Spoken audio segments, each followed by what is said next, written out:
Scarefest Radio is sponsored by Spirit Mechanics for your spiritual health and well-being. Find them on Facebook. MECHANIX.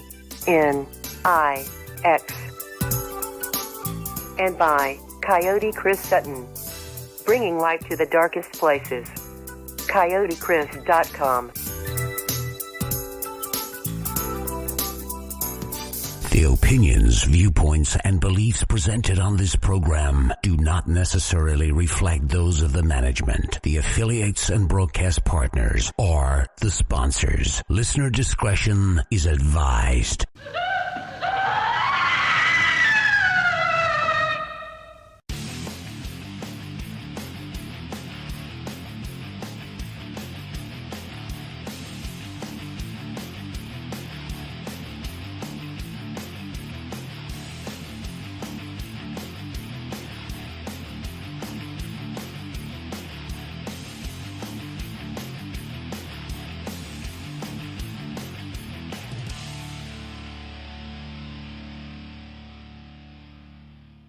And hello everyone, and welcome to Scarefest Radio, where I have spent the day dicking with my computer, changing stuff around and making things more attractive visually and audio-wise, and I don't know if it's going to work or not, but so far, so good.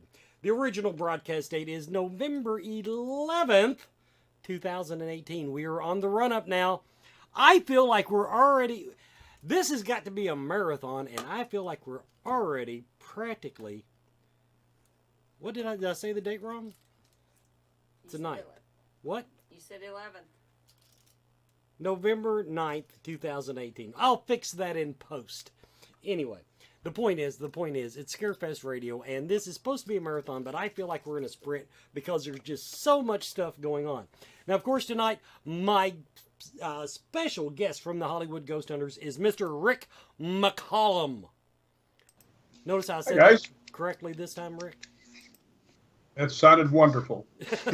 I started, I can almost roll the R and give it a real Irish brogue, but then it falls apart after that and my tongue gets tied. My co-host tonight is Coyote Chris Sutton, fresh off an interview on another podcast. That's right. So he like called me like 2 minutes until before showtime, and I couldn't figure out how to add him to the call and all that shit.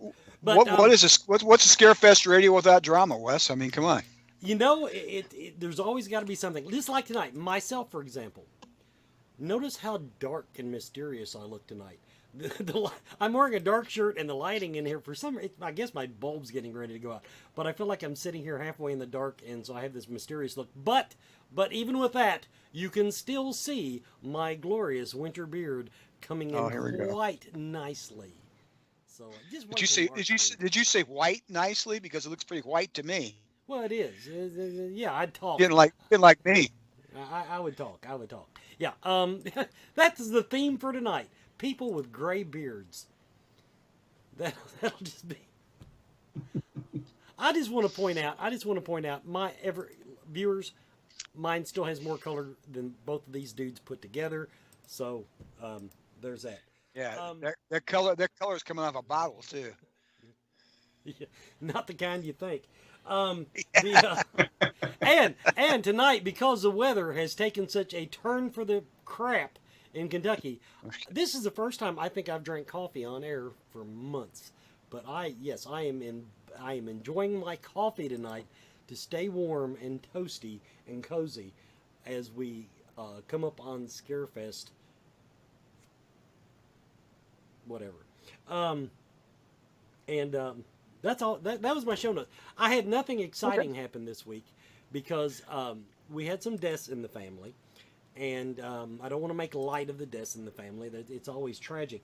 But I married a woman from not eastern Kentucky, but as close to eastern Kentucky as you can get without actually mining coal. That's how far into the hills that my wife grew up. So these funerals, they didn't even have them in the same county. They had the viewing in one county, and they had the actual funeral in another county, and then just for spite, one of them had the burial like a whole nother county over. So I have spent. It's not even that I spent all week at funerals. It's that I spent all week on the road driving back and forth between funerals and grave sites and on these roads that, if it wasn't for the blacktop, you would expect goats. That's just all I'm going to say. So. Yep. And the crowd goes wild. I actually have my applause hooked up now.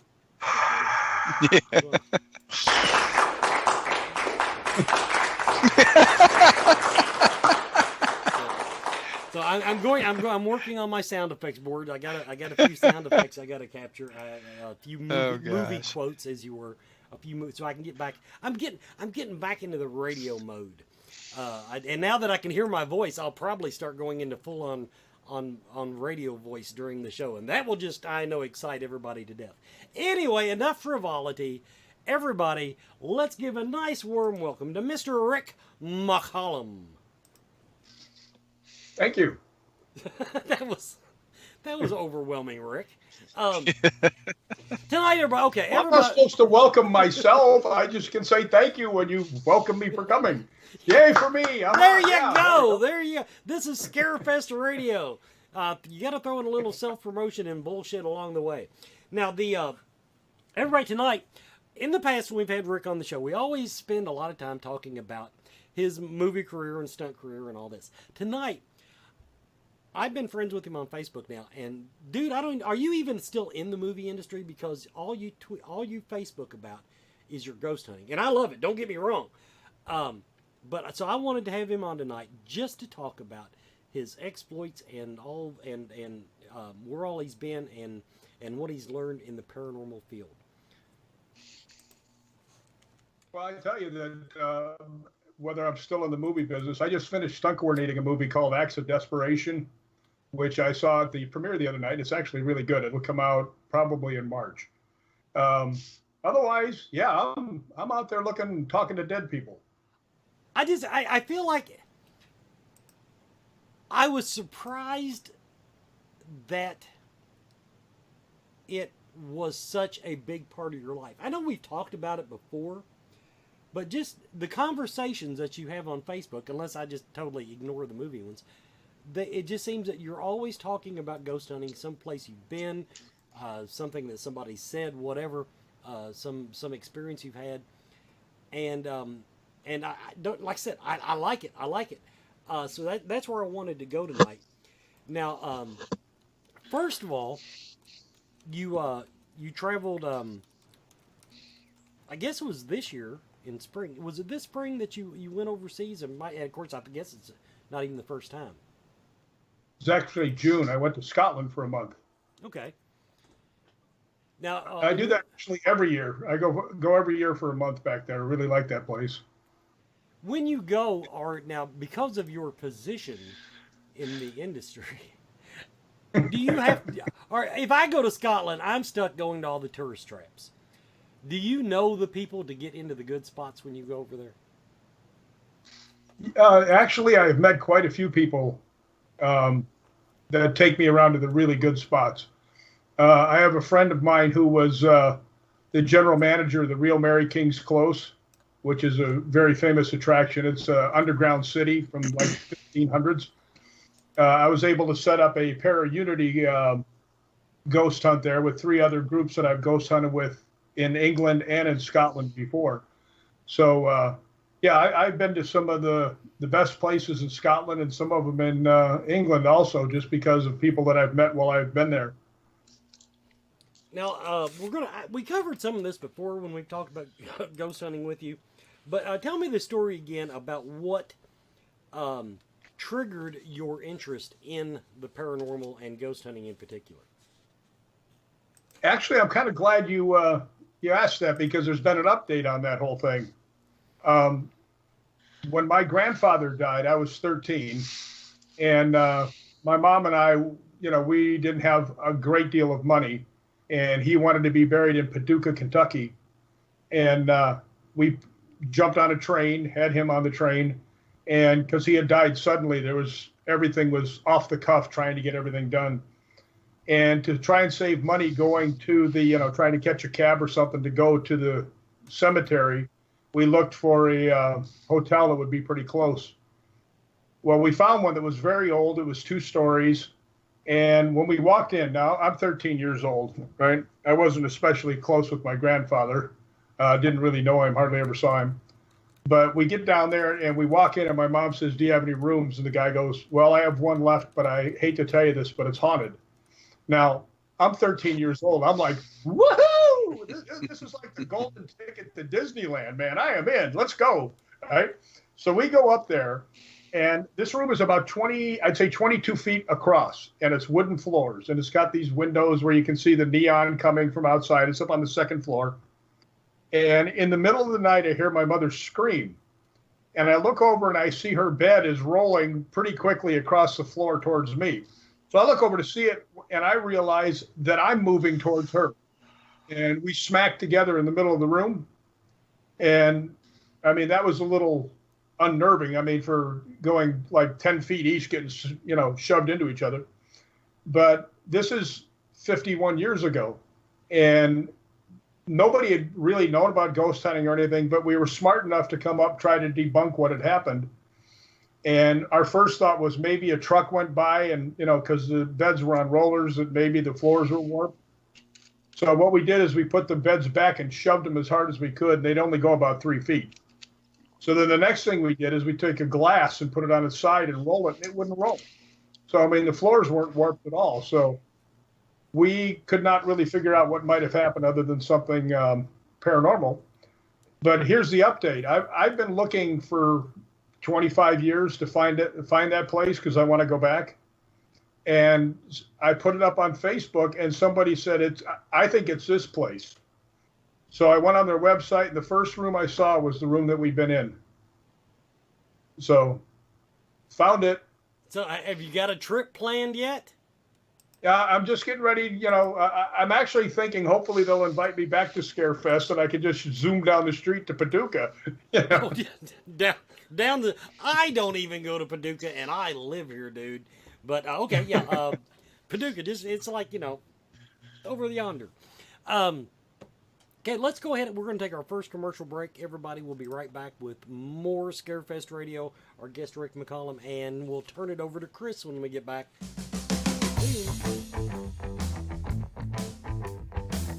Do you feel lost in life? Do you seem to be stuck in emotions that are not yours? Is your home not the sanctuary it should be? Contact Spirit Mechanics, where they take a team approach to your metaphysical and spiritual problems. Spirit Mechanics specializes in aura cleansing, stone attunement, attachment removal, and house cleansings. Spirit Mechanics tailors their approach to your individual spiritual path and needs. Find them every month at Lexington, Kentucky's Mystical Fair, mysticalfairlex.com, or on Facebook by searching Spirit Mechanics, that's MECHANIX. Spirit Mechanics, for your spiritual health and well-being.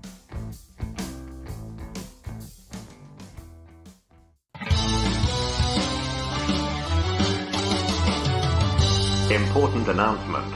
We are corrupt and have sold out to corporate interest. Do not take anything Wes says seriously. And welcome back to Scarefest Radio. And this is why I always had the commercials muted to the guest. They get back there and they do crappy things behind the sponsor's back. So anyway, everybody, I'm going to turn it over to Chris here in just a second. I just wanted to remind everybody we do have a 3-day pass. A 3-day pass to Scarefest XII, Scarefest 12, Scarefest 2019. We're going to give it away at the half-hour mark via Facebook. We're going to do it on the main page, the page, the Facebook Scarefest page, not the group, the page. I'll tell you more at the half-hour mark. Everybody, over to you, Chris. Rick, it's good to see you again, buddy. First thing I gotta say is that, we met again last year at Scarefest, and actually it was this year, it's the last Scarefest, And I took my wife for the first time, and she still talks about going and everything, but probably, I think you're one of her 2 favorite people that she met. And it's because you're one of the most fun people to talk to. And usually, you go talk to the stars and, they want to sign the picture and get you away.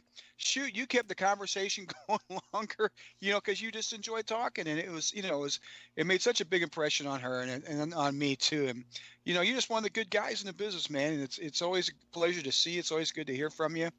And, I want everybody to know that, Rick McCallum's a great guy. And I'm glad I got to be on the show with you tonight.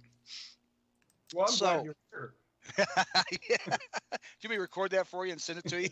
Yeah, I'd like to play that back every morning when I get out. That'd be nice. So, you're part of the group called the Hollywood Ghost Hunters, and you said I've got the hat, and I love it. The dark is afraid of them. Yeah, I actually got this hat, and I got a signed picture, and all sorts of cool things when we got together with Rick, and so you're with the Hollywood Ghost Hunters, and that's you. And Kane Hodder, and I can always mispronounce his last name, so I'm not going to try. Mihailoff, or is that even close? Or Mihailoff. Mihailoff. Okay, all right, I was there. Okay, and so how did you guys, you Hollywood guys, stuntmen, that sort of thing, how did you all hook up and decide you're going to go hunt ghosts? Well, it was actually by accident. I have been, ever since the first thing I just told you about, the thing that happened in Paducah, I have been actively hunting ghosts since then. Kane has been arguably my best friend for the last 37 years because we do a lot of movies together. We used to live in the same apartment complex. But we were doing a movie in Mansfield, Ohio at the Reformatory, and that's where they shot the Shawshank Redemption and all that stuff. And it was late at night. We had just finished. Everybody else was gone. And we were all the way back at the very back of the prison. Now, if you can imagine, there's no light back there except for the moonlight coming in from outside. Now, it's like maybe 2 a.m. And 5 stories of cell blocks, if I recall. And they're a couple hundred yards long, and they're all rusty. I mean, it is the perfect place to do a horror movie. It's got the ambiance. It's creepier than hell. Uh-huh. And we're walking along, and Kane says to me, he goes, "Hey, why don't we ghost hunt?" Yeah, I never knew he was into that. So anyway, we started ghost hunting, and as we're walking along, the corridors are very long. And I look all the way down at the end, and I see what appears to be a shadow man walking across, our path. And I turn around and look over my shoulder to tell Kane, and he's gone. I'm looking back there like, oh, what the hell? Even the scary Jason guy runs away. What the hell is going on here? And I turn back around and I see he had gone this way behind me, and he's like running down the hallway towards it. Right? And I went, all right, if I ever get to start a group, this has got to be the co-founder. There you go. So, yeah. Right then is when Kane and I started the group, and then RA likes to say that we needed, somebody pretty, so we asked him. Okay. Yeah, he's a pretty guy. 335 pounds and looks like a mad rhinoceros. Oh gosh. Yeah, that's you guys are all picture pretty. There's no doubt about that. So, okay now, does Rick Knapp go on with you guys sometimes too? With Steve, I'm sorry. Sorry, Steve. Yeah, Steve will pop in with us every once in a while. Steve and Kane have an interesting friendship. They go all the way back to when Kane lived on Kwajalein Island, and Steve was his good friend back then. So, he'll come out with us every once in a while. Yeah. So, what was your first gig as a Hollywood Ghost Hunters? Where'd you guys go first? Not counting the chance thing at Mansfield, but the very first place we went was the Omen House, and the Omen, it's not O-M-E-N, it's O-M-A-N. Yeah. And yeah. It is actually the house right next door to where the Manson family killed Sharon Tate, and it's also the place that's been on several things. Ghost Adventures had a big to-do with David Oman. Yeah. Yes. Because they left in the middle of the investigation, and it's a very scary place. It's I've been back there many a time, and it's very active. There's there's a lot of stuff that really happens, in particular, the second floor hallway. And what I've always done is I'll take a camera, a night vision camera, and set it on the floor. That way you can't get anything saying walked underneath it or anything like that. So it's on the floor. And I was shooting down the hallway. And 2 times I've gotten really bizarre things in the hallway. And we do that when we're out of the house. The entire structure is empty. So when you get anything moving in there, it's really interesting. So we've got some thing. If you go to HollywoodGhostHunters.com and look up in the evidence section up on the top, it'll have a drop-down box. If you go to hallway 1, hallway 2, and see a thing with it says the lights, those are all in that hallway. And they're all interesting. I mean, it's like people ask me what it is. I go, I have no idea what it is. There's things moving in there and there's nobody inside. That's all I can tell you. Wow, I've heard the Omen House, and there's some pretty wild stuff that goes on there. So you mentioned Ghost Adventures, and the first time I saw you guys together was on the Ghost Adventures episode that you shot with Zach and the guys. And I know we kind of talked about the last time you were on, but I've got I had an experience where I got to shoot with the guys over the summer at a place where I live. And so I kind of got to know them a little bit. What was your experience like? Everybody's got opinions about the Ghost Adventures. They have opinions about Zach. And so how would you find your experience when you filmed with them? Well, first off, let me say something in Zach's behalf. Zach, number one, is a lot more intelligent than people think he is. And I mean, people think he's smart, but I mean, he's very smart. Second off, he was the first person that I interviewed for my magazine. And I also stunt coordinated the movie he produced. So I know Zach, a little bit. He's a really good guy. I mean, really good guy. And if you know me, I don't BS. I'll tell you straight up. Right. Zach is a very nice guy. Matter of fact, when I was on the movie, the people there didn't realize I knew him because I had just come in. And one guy goes, "Oh, Zach is really pissing me off." One of the guys that worked there, and I'm like, "Really?" And the guy says, "Well, what's the matter?" He goes, "Well, I'll tell him," you say, "Zach, I've gone on a couple errands for you, can I get some gas money or something?" He says, and he'll reach into his pocket, and he'll grab a couple of hundreds, 200 or 300, and he'll say, "Here you go. Will that cover it?" He says, "If you need some more, just come back." And I was like, how can you put up with that kind of bullshit? I feel like if I could run errands, I mean, come on. Damn. Pretty lucrative thing. No kidding. One thing about me and Kane, and RA as well, we're very protective of our name, so that we watch them like a hawk, and not because of who they were, but because of who we are, right? And we wanted to make sure everything was above board.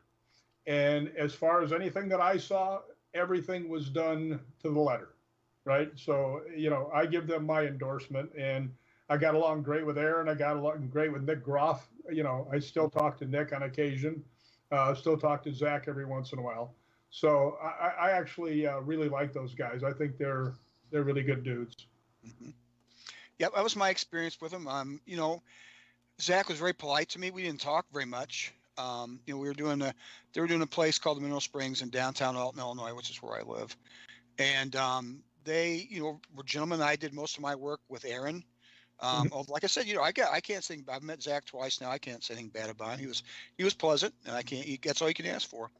But I will give him credit for sure. He is very precise about what's going on. I was watching him. He goes, and he watches everything. He wants the right angle. He's very particular about what's going to be on that show.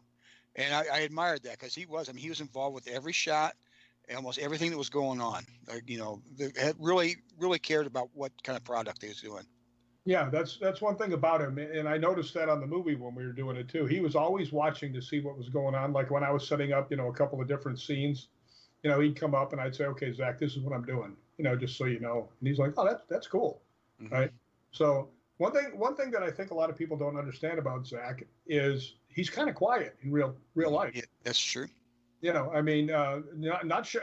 Some people say, "Well, he's kind of standoffish or something." He's not. He's just kind of quiet. Yeah, he strikes me somebody who's, like Aaron was saying that, we've done 300 of these, and all that time and some of the place they spent, and honestly, in some cases they were egging on the spirits and things like that, and that's got to take its toll. And they're dragging some baggage with them. You can tell, but so I can understand. I'd be kind of concerned, and I would be kind of quiet, and I'd be very careful with myself. So I don't blame him for being kind of standoffish, or or just being quiet. That's him. It seems to be who he is, and I accept that. I consider him a friend. I mean, it's not like he calls me and we hang out, but if I was to bump into him, we'd probably have lunch together. I mean, I like the guy. And like I said, everything that they did while we were watching was above board. So they get my seal of approval. Yeah. Now, the show that I shot with, I mean, I might not even be in it, because you never know in this business. You get to spend all these hours of time with them, and you're not on the show, and that's fine. That's nobody gave me any guarantees that I was gonna be on it, but it was fun to do. And one thing I noticed and I knew this place like the back of my hand. I investigate there all the time, lead investigations there, and we went down to this one place. And Wes, you've been there, down to the basement in Mineral Springs. It's really spooky. There's some really crazy stuff down there. But we all got down there, and it was Billy and Jay and Aaron, and the place just got lit up. I mean, I didn't do anything. You could feel all these things going. Rocks are hitting the walls and things like that. So their very presence seemed to set things off. And I wouldn't say this if I hadn't seen it myself. I'm hearing more stuff than I've heard, and I've been down here 40 times. So stuff does happen when they're around, and so I'm not saying, I would not say that they're faking stuff. I would say it's above board too, from what I saw. I mean, nothing was faked in front of me. I mean, just to be honest with you, I have seen a couple shows that were a little nebulous on some of the they were promoting. I won't say who they are. That's not my business. But Ghost Adventures, I'll say, is the real deal. I mean, and there's no doubt that they realize it's a TV show. They play it to television, but that's what they're supposed to be doing. Yeah. So I say good. Somebody, people criticize these shows and things like that. And one guy made a real good point. I think it was the guy from Darkness Radio, Dave Schrader, said that I saw him in a tweet one time say, you can say what you want about these guys, but for all you guys out there doing all this paranormal work, these guys are making that happen. Because people are interested in it now, and they'll come out to your little events, and people pay attention to what you're doing because of these types of shows, and so it kind of opened up a lot of doors for people. Well, it actually helped our group, because the first person that really helped our group was George Norrie, Coast to Coast. Mm-hmm. When we got on there, after we were on, we had about 75,000 hits to our website. Yeah. Actually, I've been on there quite a bit, and his senior producer, Tom Danheiser, writes for my magazine now. But it's amazing to me how some people don't seem to see who the trailblazers are. Right. You know what I mean? Sure. Ghost Hunters and these guys. Yeah. Ghost Hunters deserves a lot of credit. Ghost Adventures, and now there's like 5,000 TV shows. Yeah. And frankly, they all can't be good. No, they can't all be good. You're right. It's like any other television. There's thousands of sitcoms. They can't all be good. So that's very true. I will say, you're right. You're on certain shows. Your popularity goes up. When the first time I was on Scarefest Radio with Wes, I think 7 more people followed me on Twitter, and about 3 people unfollowed me, I think, though, too. So I had a net gain of 4. Blame Wes. Yeah, that's right. I'll take the 4. That's okay. That's good. We're at the bottom of the hour, so it's time for our next commercial break. So I'm going to turn it back over to you, Wes. Everybody, you're watching Scarefest Radio. Our special guest tonight is Mr. Rick McCallum. We'll be right back, and when I come back, we're going to give away a 3-day pass on Facebook. Coyote Chris Sutton. Shamanism. Spiritual advisement. Paranormal investigations. Inspirational presentations. Bringing light to the darkest places for over 20 years. Go to coyotechris.com to learn more. And welcome back to Scarefest Radio. Okay, everybody, let's get the shit that goes on behind the scenes here. You all just have no idea. Anyway, I was feeling lonely, Wes. I had to go get some company. Okay. I think I had to go to It the actually bathroom wasn't or you. something. It was what Sutton was doing over there. Like he was in a panic that while I was on camera, you were gone. Anyway, Sutton, this is not my first barbecue. Yeah, I've done I know. 75 movies. I know when you're coming back.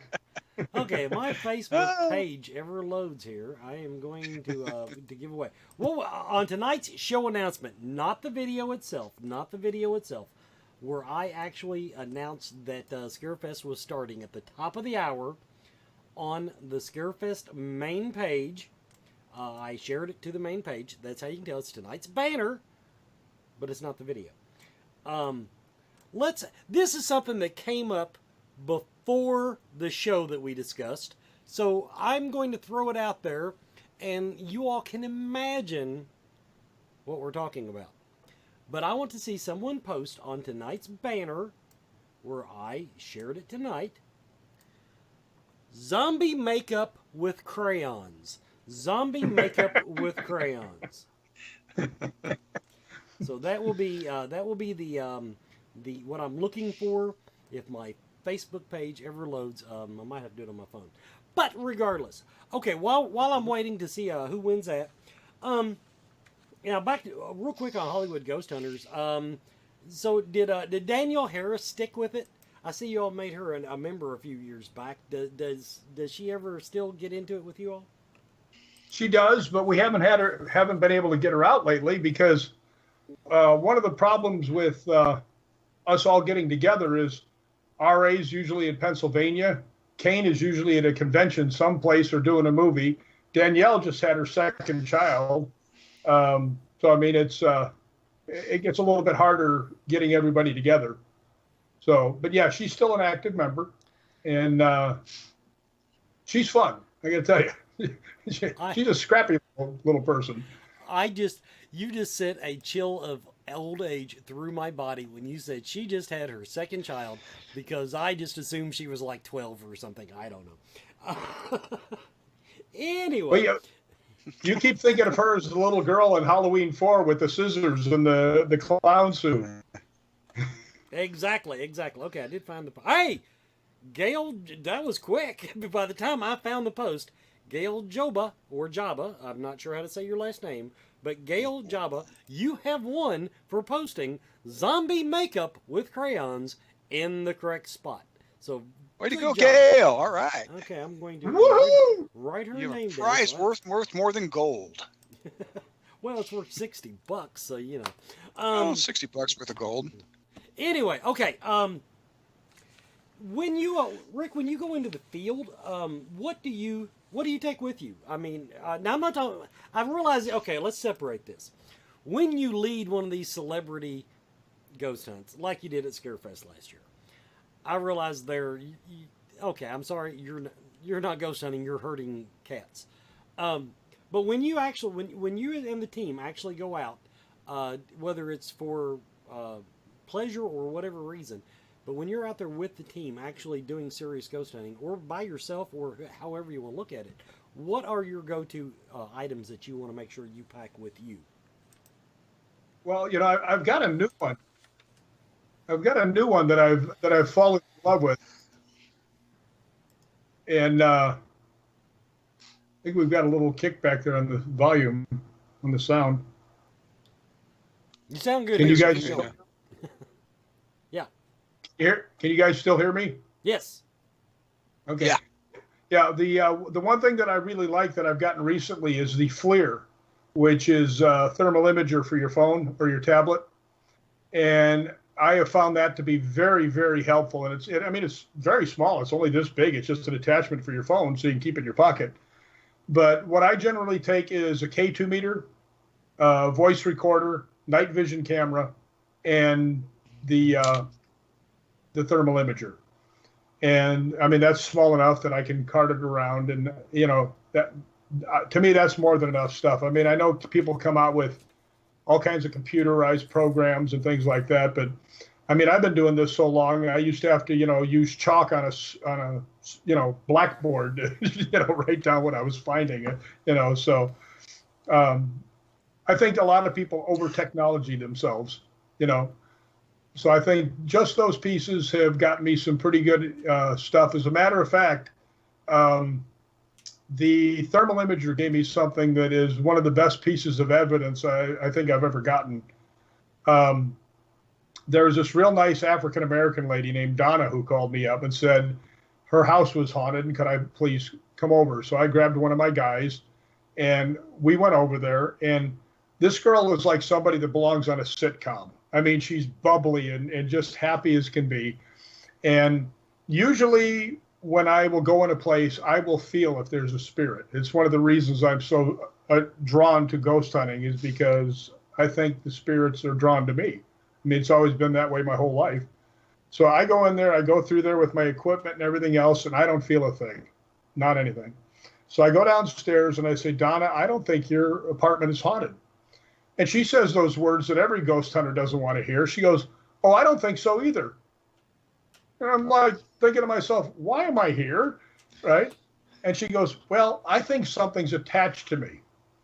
Okay, so I'm trying to think, how can I quantify that there's something attached to her? I can tell her the symptoms and everything else, but how am I supposed to prove to her that there's something attached to her or not? And it dawned on me she just wanted to feel better. So what I did is I took the K2 meter and I ran it over. She said, see, Donna, there's nothing there. And I said, let me get the night vision camera. And I took the night vision and I said, see, Donna, there's nothing there. I don't think you have anything to worry about. I said, let me try the thermal imager. And I looked through the thermal imager and I went, uh-oh. Right here, there was a spot roughly about this big, a black spot on her stomach. And it was roughly, if you know the coating and stuff for the heat on the thermal imager, is about 30 degrees colder than her body, right? So I'm like, what is this? So I asked her all the questions. Do you have a cell phone under there? Did you have a cold drink? You were sitting there leaning, waiting for us. Do you have anything under there? And she goes, no, there's nothing under there at all. So the first thing I thought was it was a camera anomaly. So I asked her to walk up and down the stairs, and when she came back down the stairs, it was in the same spot. And so I took a couple pictures with it, and I'm thinking about this, and finally she goes, well, what do you think it is? I said, well, Donna, the first thing you should do is go to the doctor. You may have a blockage, and that's causing a circulation problem. And I said, I'd go tomorrow, because this is obviously something very significant. I said, from what I've learned in my things, if you want to get rid of something, you have to throw it out. And she goes, well, what do you mean? I said, get mad, tell it to leave. It's your body, right? And she goes, well, how mad do I have to get? And I said, well, how about this? Imagine you walked in and found your boyfriend having fooling around a little bit with your sister, right? And she goes, that mad? I said, yeah, that and then some. And she says, do you mind if I use my faith? I said, no, please, go ahead. And the dumbest thing I ever have done was not filming her, because she was freaking awesome. She takes her little hands and she throws them over her head and she yells, the power of God commands you to leave. And I mean, I thought I was watching, Moses at the Red Sea. She's going, get out, get out. And I mean, she was so impressive, I almost left, right? She was sincere. So after a minute or two, she stops and she's kind of worn out. So I let her cool down. And I said, all right, Donna, let me see. And I clicked, picked up the thermal imager, and the spot was gone. While you were telling that story, I can't explain that. I like that. See, I'm not a big fan of, like you pointed out, I am a fan of technology when the person using the technology understands the technology. I see a lot of that with the blinky light stuff. They just say it measures energy, and that's as far as the explanation goes. The FLIR on the cell phone, I do want to play with one of those because I understand how a FLIR works. Can no one tell time? Hold on, Mr. St. Booth. We will get to you. Anyway, so I can't. I'll have to call him back because it's not letting me add anybody tonight. Anyway, I love doing live radio. Great. The FLIR, I like it because it's a understandable technology that is not part of the cell phone. Basically, your phone acts as a monitor. The FLIR does all the work on the attachment that you're talking about. I get nervous when I see these people using all these cell phone apps, and I'm not saying they don't work, but I don't understand how you can expect your cell phone to do all the things that people are trying to get it to do with the different audio apps and the I know exactly all what kind you're of talking. environmental stuff, all kinds of environmental stuff. If this cell phone could do that, I just think the Mars rover could have been built a lot cheaper. Yeah, look at this cell phone. I mean, I get that question all the time, Wes, from people. Do I like the telephone apps? And my answer is, personally, I don't use them. And the reason I don't use them is, what is in the telephone that could possibly be reading the stuff that it says it is? It's a telephone. It doesn't have, stuff for any energy transfer. It doesn't have anything like that to pick up anything. How is it? I can understand it picking up audio when you have the voice recorder on. That's a good tool to have. But I mean, all of a sudden they've got spots over here, spots over there. There's a spirit behind you. There's one over here. There's voices coming up. It's a miniature computer. It can put in anything it wants. So I pretty much go away from that, because I think if I ever got groundbreaking evidence, I would have to debunk it myself.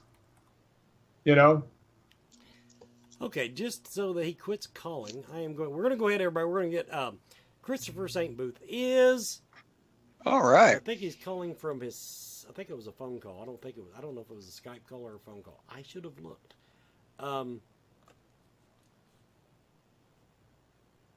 This show's going to take some editing. Okay, I tell you what. I think it shows him online, so let's try to add him now and see what happens.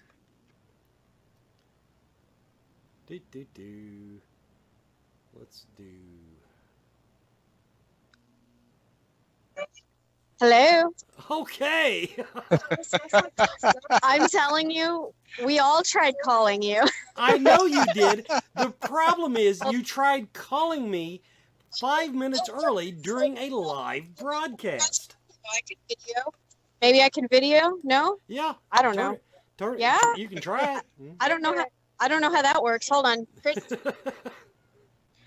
That's Rachel Booth, everybody, who's on the phone with us. Hello? Yes. Hello. Do I need to call back to do video? You shouldn't. You shouldn't. You should be able to click your little camera icon. Okay, I have 3 people telling me what to do. Hold on. Okay. There's Rachel. There it is. Oh, golly. There she is. There he is. Christopher. Wait, Layla. Yeah. There's Layla. Yeah. Okay, now we're all here. Drinking people, yes. Everybody, okay. The reason for their appearance, and I'll let them tell you a little bit more about what they're doing. Back the phone up, man. Gee whiz, Rachel, I'm like seeing Rachel's pores. So. Oh. There you go. There you go. I don't know why is this so cool? What is going on maybe here? I'll just do it like this, baby. Is this better? Where's the camera? I don't know. There we go. There you go. Yeah, that's perfect. The everybody. Okay, tell them what we're doing. Yeah. Tell them what you're doing here.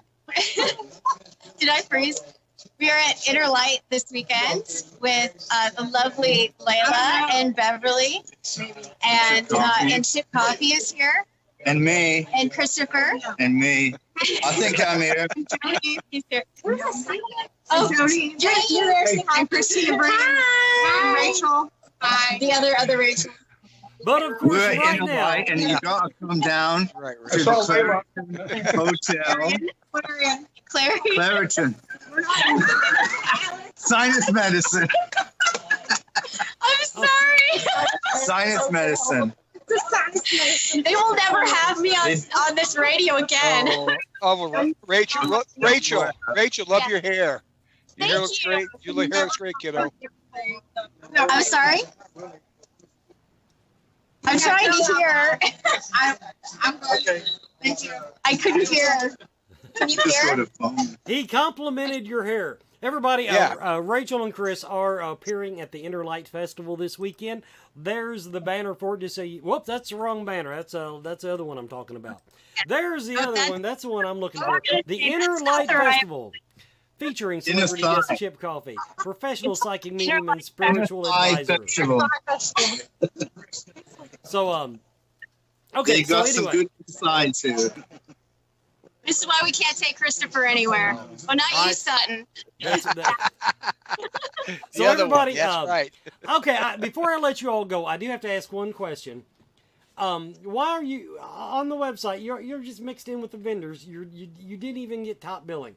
I love you two. I think that the Inner Light Festival should have put you on the front page with a big old banner saying, "Okay, look at these wonderful, wonderful people." What? Why are you starting stuff, Wes? Yeah. because when I'm around Layla, that's what I do. But everybody, do check out the Inner Light Festival. It runs this weekend. Starts tomorrow. What time does it start in the morning? What time does it start tomorrow? 10. It starts at 10. And we'll be there. You guys are on the featured celebrity. No, we're the surprise guests. We're hidden. Yeah, we're kind of like a gift. We're the eclair. I didn't say that you were the guest, remember? Yeah. Oh, yeah. No, we're the filling in the chocolate. We're filling in a chocolate eclair. Ooh. See, Chip is the chocolate, but we're the filling. We're like the inside. It's like the ganache. Where the Chip is the annoying. They're dropping stuff. Chip is the. Wes. Wes. Wes is the annoying rapper. That is the wrong person. Sorry. Okay. So anyway, they will be appearing at the Inner Light Festival. Check them out. I'm sure they brought their CBD oil and all their other neat stuff. And the important thing is, though, how many times we have CBD items. We have and we have CBD songs. Beverly has oil. Beverly has oil. We have fabulous Ouija boards. We have Christopher's amazing books and DVDs and his underwear. And I have jewelry. No, they're taking I don't want his bloody underwear. No way. Christopher, you want my bloody underwear? No, I don't. So everybody. Yeah, Rick will take it. He's cool with it. But we're really excited about this weekend, and we hope everybody comes down and meets people and talks with everybody and have a really good, positive, and beautiful weekend. Because I know we're already starting, and we love everybody here. So we have love you too, kiddo. And we have a special guest. Oh, hold on.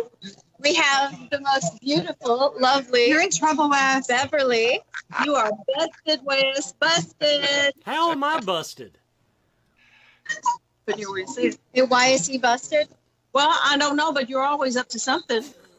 You was starting stuff. You're probably starting stuff, causing trouble. That's because this is my profession, my career, and I take it all very, very seriously.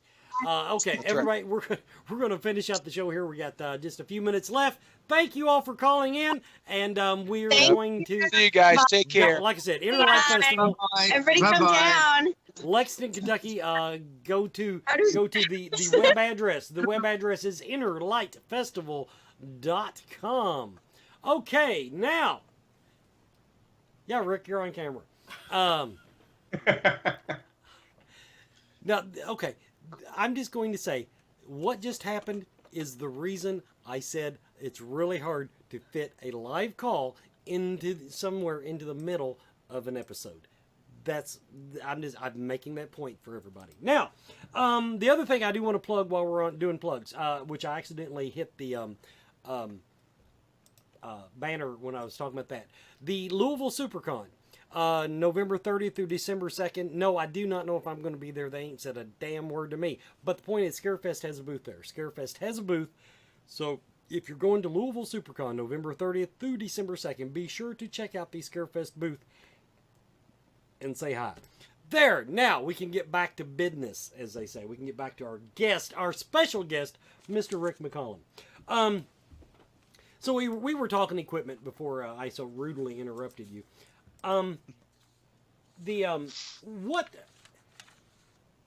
I like the story with the worst thing I see people do with the FLIR imaging, especially on the cell phone, though. Now, this is not one of those situations, obviously, but the worst thing I've seen people do with them is they think because it's a FLIR that it has infinite range. And especially at Waverly Hills, they will point that thing down a hallway and all kinds of weird little shapes will creep out the doorways. And that's because the one on the phone, I'm guessing the manual probably says accurate range like 20 foot. Is that about right? I would think, yeah, 15 to 20. Maybe around 20 would be pretty good, I think. Yeah. And they forget that all of our technology has limits. Even when we're using this consumer-grade technology and shifting it over to the paranormal, they think just because it's there that they're it's infinite. It'll work for anything. But like I said, that's on my wish list. If I had to get one piece of paranormal equipment, I think that would probably be what I'd go out and spend my money on. Yeah, I think you'd be happy with it. I actually ghost hunted one night on the Queen Mary and was outside, and actually I could get from one end to the other where I could see the whole ship and everything else. But like Wes was saying, things down at the farther end would look like people, and they weren't there. It wasn't people. It was actually other pieces of equipment because it wasn't quite as, be able to pull a focus for that far. But it was good for taking like the picture of the ship so you get an idea about the hallways and stuff like that. But if you're trying to use it for evidence, it doesn't have unlimited range. Now, one of the shows, and it might have been Ghost Adventures, not to bring them up again, but there was something on my wish list years ago. When the FLIRs really got popular, and I'm talking about not the cell phone ones, the big handheld ones. One of the things on my wish list for equipment that needed to be made was the thermal imaging aspect, but with a video overlay. Now, I kind of pictured it as being able to tune into the FLIR spectrum versus the visual spectrum. But that way, if you saw a weird shape in the distance, you could tune it back to a video and kind of get an idea. Oh, it's a damn table, that type of thing. There is a version of it out now, and I saw it briefly.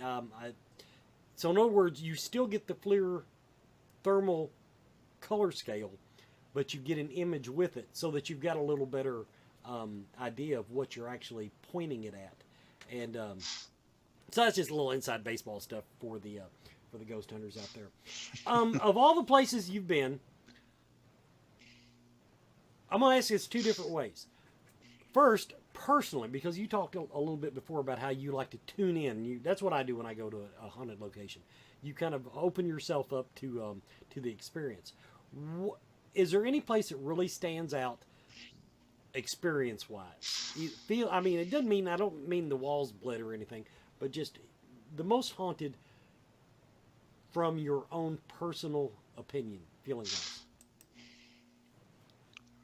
There's quite a few. Sloss Furnace in Alabama was very haunted. Waverly Hills had some really interesting things. The area around Roslyn Chapel in Scotland, the cemeteries, the castle, and everything else, very haunted. If you ever go there and happen to see a tall gray-haired guy, like 1 in stumbling around out there, it's usually me.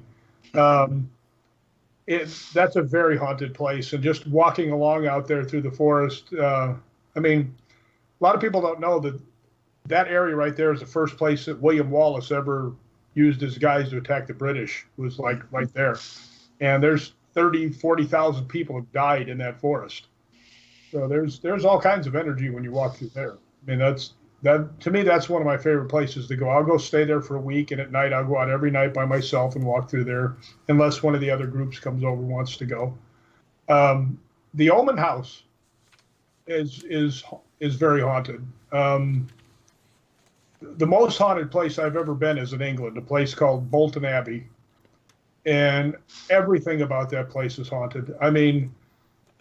I could talk for hours about what happened at that place, but Bolton Abbey, if one of these TV shows wants something to happen, they should go there. I was around the corner, so I didn't actually see this, but there were 6 people that were with me, and I trust them. One was facing one way, being the leader of the group, and the other 5 were facing him, and he was telling them all to kneel.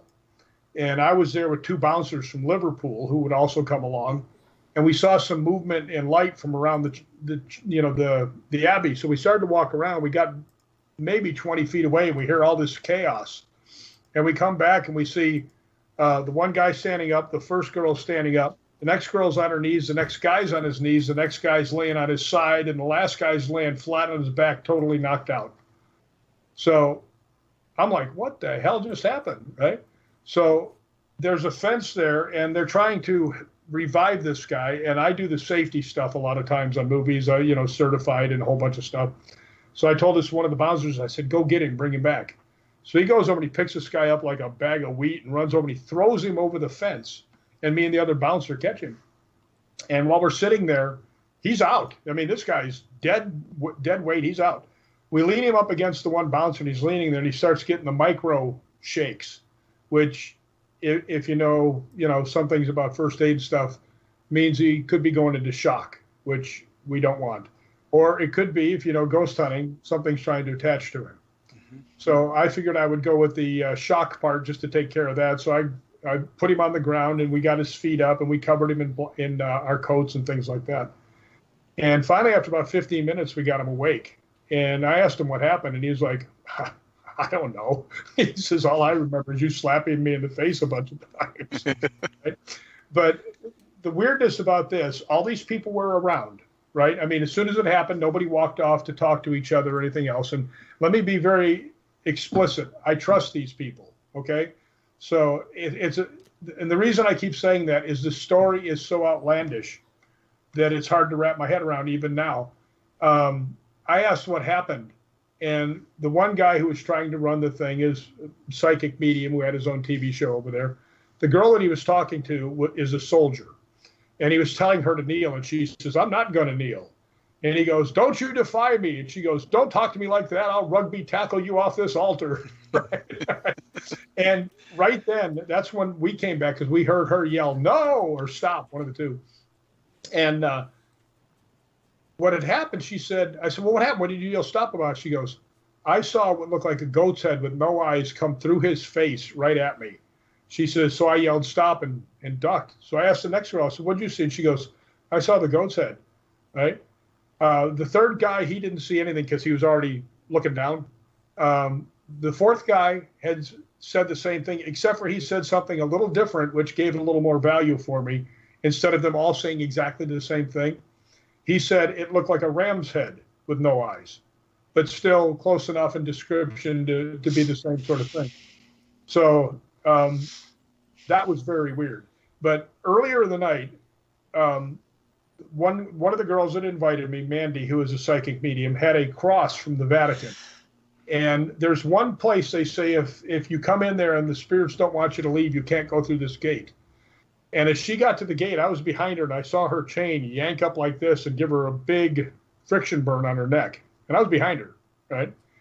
So I said, well, keep going. And she got to the gate, and she stopped. She goes, something doesn't want to let me to leave, right? I said, just go, right? And she goes out. And then the soldier girl, who isn't afraid of Godzilla, she goes up and she stops at the gate. And she goes, something doesn't want me to leave either. So I said, just go. So she pushes her way on through. But here's the second part of the story. When we were taking the guy who had been knocked out, me and one of the bouncers, Peter, we've got him under our arms and we're pulling him. He's like half dragging him. He's got his head down. And I am thinking, what's going to happen when we get to this gate? He doesn't see it, right? Well, we got about 10 feet from the gate, and he jerked his head up, put his feet down, and started pushing backwards, like not go through the gate. Well, that's not going to help him when you got guys like the size of me and Peter. We just picked him up and ran him right through the gate and threw him in the truck and drove him away. But to me, that was really interesting that 3 different people reacted, including one guy who wasn't even looking, had no idea where he was, and was about half out of it. So very interesting place. There was a lot of black shadows there. The soldier came out, and she saw me standing over there with my K2 meter, and she goes, how long have you been out here? I said, 15 minutes. She goes, I just followed you in from the Abbey. And I said, no, you didn't. She goes, well, there's a big black shape. I said, wasn't me. Because I always wear black, except for when I'm on, Scarefest Radio, I wear my red. So Bolton Abbey in Yorkshire, England, if you're ever ghost hunting, go over there. It is very, very haunted. Now, one last question I have. I'm going to turn you over to Chris to throw in the final question of the show tonight. But people in the chat room were asking the California wildfires. How close are they to you, Rick? Close enough that I can stand on my balcony and see the clouds. So I mean, they're fairly close. The other thing too is, the shooting that just happened out here. Mm-hmm. That was the one that I used to go hang out in to listen to country music. Shit. So, Chris, a lot of strange.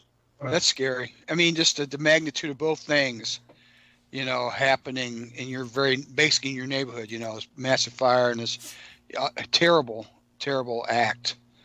We have lots of fires out here in California. I mean, if you live out here, you finally realize that our seasons are earthquake, flood, fire, and riot. That's our 4 seasons. Yeah, I understand that. Okay, I guess for my last question, what does the future hold for Rick McCallum? What are your dreams? What are you going for?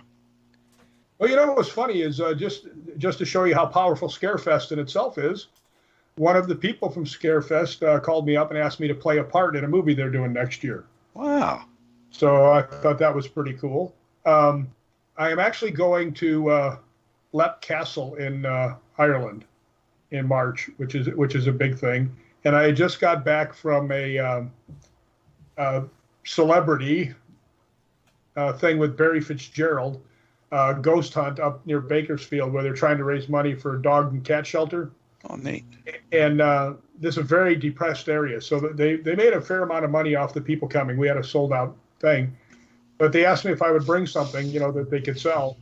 So I said, yeah, okay, I'll bring you something. And I told the one girl, and when I got up there, they all came running around. They said, did you bring it? Did you bring it? I said, yeah, I told you I'd bring it.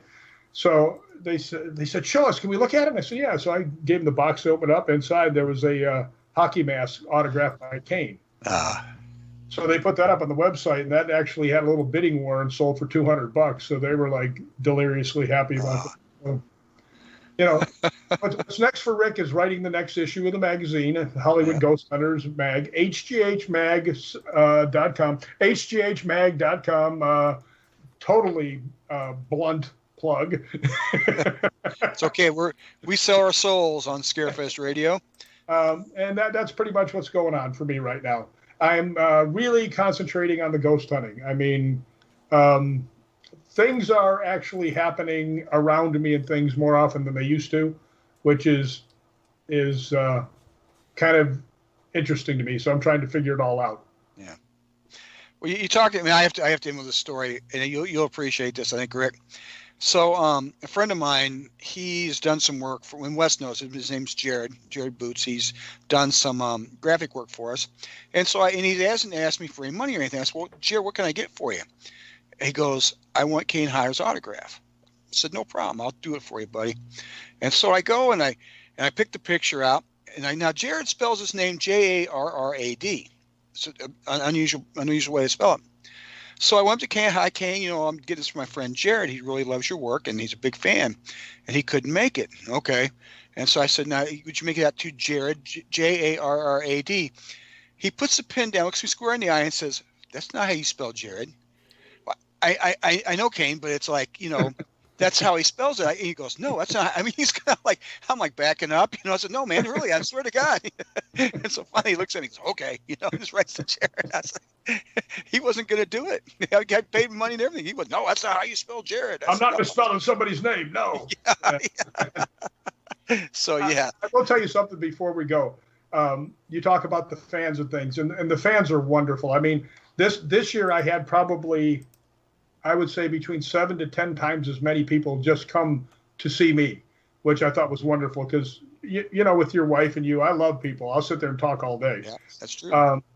But when we did Hatchet 2 and the one I got chainsawed up the middle, I did not talk in there. All I did was mouth a few words, right? And when we were all signing the autographs, not at Scarefest, out here at this place, these two guys pull up and they said, will you sign our poster? I said, yeah, I'd be glad to. And they kind of looked startled for a second. And they said, wait, you can't talk. I said, well, yeah, I can. And they said, no, the forum board said you were hired because you're mute. And I said, well, that's not right, is it? He goes, you can't talk. And I went, Dumbass, I'm talking to you. How can you That'd not? be $50 for the autograph. I'm looking at you. You see my mouth moving. Words are coming out. Oh, that's great. People amaze me. Yep, they do. They're amazing. Okay, everybody. We're going to close the show out now. I want to thank Rick for sticking around a few extra minutes to maybe I can just cut that whole segment out where we couldn't hear anything. Anyway, this has been Scarefest Radio. I'm glad everybody could join us tonight. I do want to give special thanks to Rick for doing all the inside baseball stuff that Chris and I like to do when we have a paranormal person on the show. Everybody, next week we have Nick Brown. You know him from Scarefest. He's the media coordinator / director. But next week we're talking werewolf stuff. We're just there you go. Deep into werewolf culture. That's what his speech was about. I want to find out what he talked about. So anyway, that's what we're going to be talking about next week. This has been Scarefest Radio.